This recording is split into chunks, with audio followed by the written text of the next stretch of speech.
Pobednica Zadruge 2, Luna Đogani, proslavit će uskoro 26. rođendan, a sebe je pre toga častila operacijom nosa.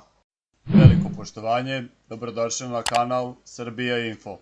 Kako saznajemo, Đoganijeva je sredinom meseca imala manju hirušku intervenciju, posle koje nije želela da je iko vidi, dok rane ne zarastu i ne spadne otok, a tim povodom se sada i oglasila. Izašla sam iz kuće posle 10 dana, samo da bih prošetala dete. Imala sam malu estetsku intervenciju, sredila sam nos, pa ne bih da me ljudi vide dok se skroz ne oporavim, a ne bih ni da me novinari negde uhvate i fotografišu. Najviše sam kod kuće s porodicom, odem do roditelja da vidim kako su i vidim sestre, pa posle toga dođem kući.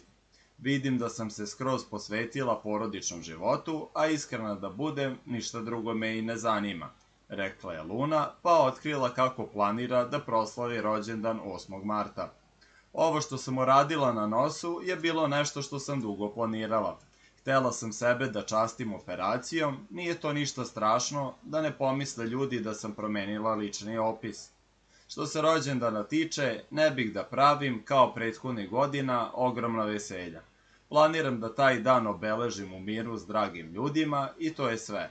Biće to jedan lep ručak ili večera, u zavisnosti od toga kakvi budemo s obavezama. Ne bih da zovem previše ljudi, ipak je Mija još mala i ne reaguje dobro na buku. Kad malo poraste, sve ćemo da nadoknadimo.